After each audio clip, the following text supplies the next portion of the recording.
What is up, YouTube? Welcome back to another episode of Blades with Bill. Today we're going to be doing a full review of the Schrade Divergent. Before we get into it, if you like my videos, please give me a thumbs up. If you don't like the video, give it a thumbs down. Tell me what you didn't like. Any interaction with the video shows YouTube that there's interest in the videos, which will help push me up in the algorithm, which should help get me more subs, which would ultimately help me get monetized here on YouTube. So please like, share, subscribe. Let's go up close, go over some of the specs, do a size comparison, and then we'll come back up here and I'll give you all my thoughts on it.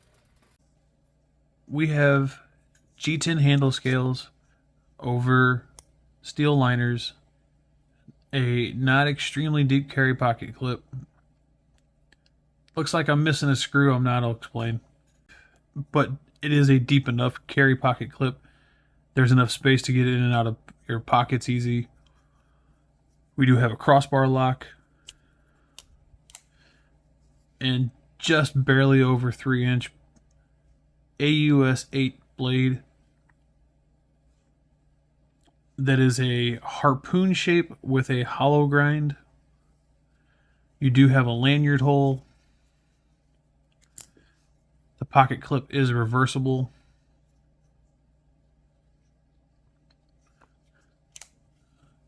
Thumb studs. As far as the action, not bad.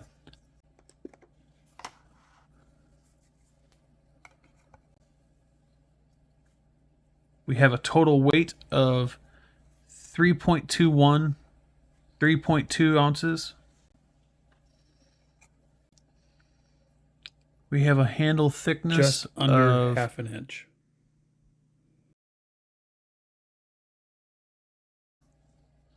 Thickest part of the blade, Almost 100,000th.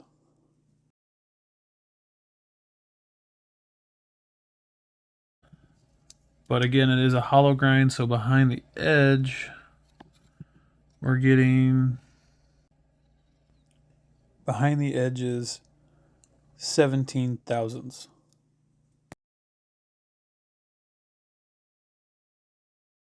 Do a little size comparison real quick. The Rat Model 1 and the Rat Model 2. Now, as I said in the video for this, when I did a quick video for it, I picked it up to check out the steel, the AUS-8 on it versus the Schrade here, because my Rat 2 is D2.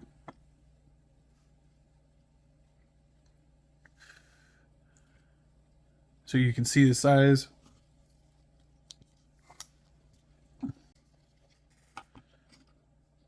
The K-bar dozer.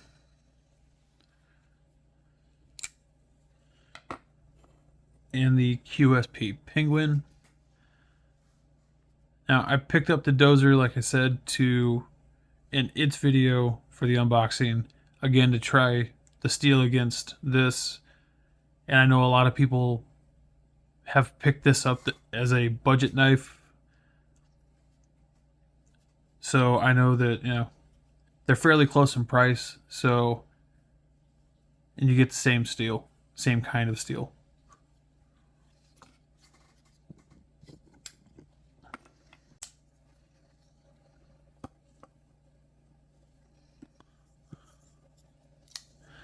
The SOG Terminus XR and the CJRB Pyrite. The Terminus XR, even though this is not the D2 version, which would be closer in price, it is the same size in every way as the D2 version, so which they're both fairly close in size. Pyrite is probably just a little bit longer Just a little more blade than both.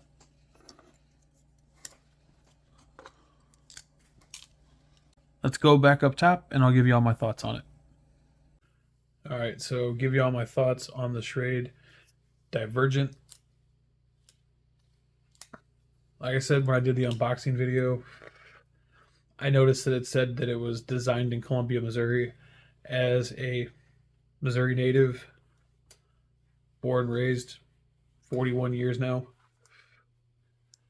I would love to support a local company, even if it's only design. I don't know. I know Schrade is moving some of their production back to the US with their Alpha line,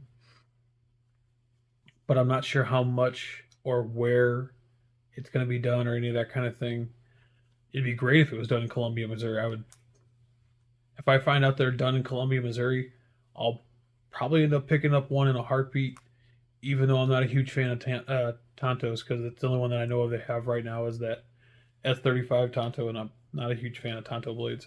But as far as this one goes, action was good straight out of the box. It needed to break in just a little, but I mean, 5-6 flips open and it was working fine. As you may have seen, and I'm going to reinsert here in a second, the video that I released of me cutting some cardboard and whittling wood with it to check how good the steel was. I'll go ahead and insert that video real quick again.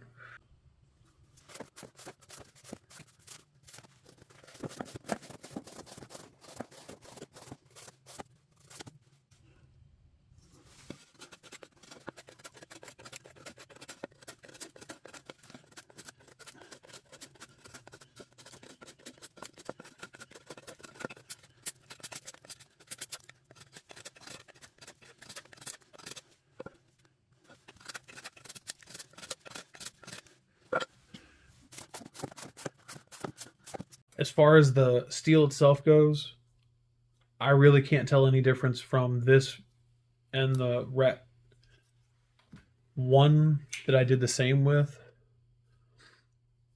Both, I tried to cut up the exact same amount of cardboard and do about the same amount of whittling on that piece of wood on different sides so that I could see if there was much difference in the edge retention or the the steel itself. And between that and sharpening both, which I did sharpen both, I really couldn't tell much of a difference. So is this AUS-8 that I picked up for just over 20 bucks worth as much as or as good as this that I picked up for under 40? Yes. I can't say that there was much difference. As far as the lock itself goes, I didn't have any problems. I did have a couple of issues with the knife, and the couple issues that I had with the knife were the crossbar. The actual bar itself, the nubs stick out so far that in your pocket, you will, well, I noticed it a little bit in my pocket. And then I also noticed when I was doing the video or shooting that video that gripping this knife firmly, the pocket clip right here is just in the wrong spot for my hand, and it ends up being just a little bit of a hot spot when it was fine with the cardboard. It was just when I was whittling on the wood. And then the other issue that I had, like I said, or in the up close stuff, it almost looks like I lost the screw. I didn't, but the screw is meant to hold in the back spacer as well. The one on this side and then the one on this side. That's why there's a screw in where there should be where the pocket clip can go on this side. It's to hold in the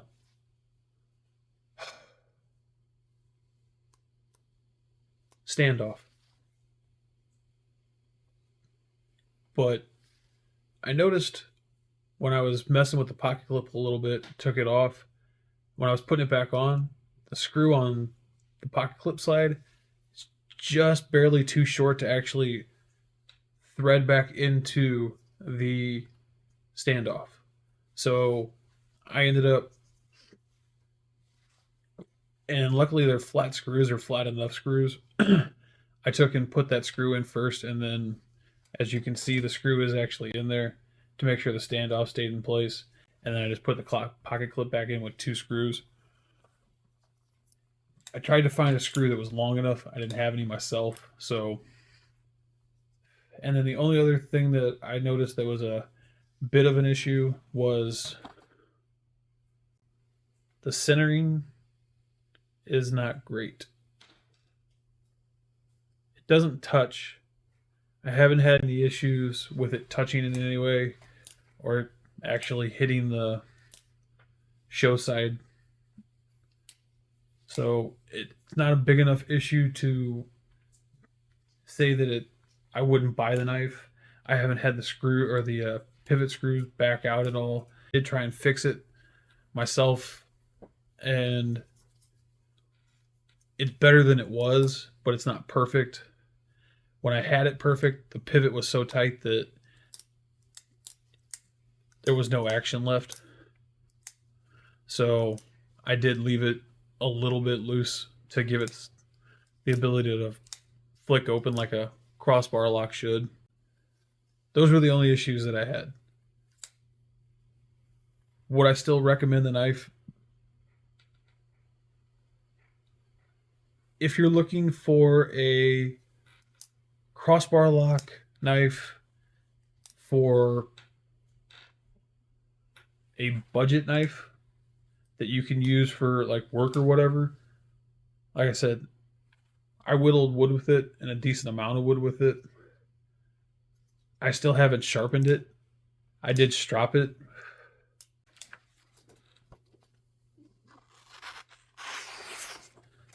But I haven't sharpened it again. All I did was strop it. So it responded well to stropping. So I would recommend, if you're looking for a cheap crossbar lock knife, and I picked up this version of this, or of this style of knife from them, because I actually kind of dug the blade shape. I would recommend it. I would. Like I said, the steel, the AUS-8 seems to be just as good as it is on the Rat 1. Check out Schrade. This is part of their Delta line.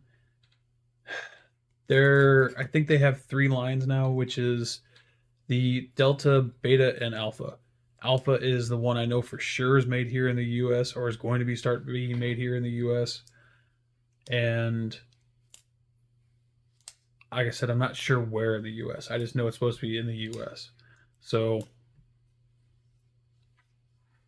check out Schrade. I think that whoever owns them now is trying to bring the company back to being a better company. So give them a shot. Have a great day. Stay safe. Peace.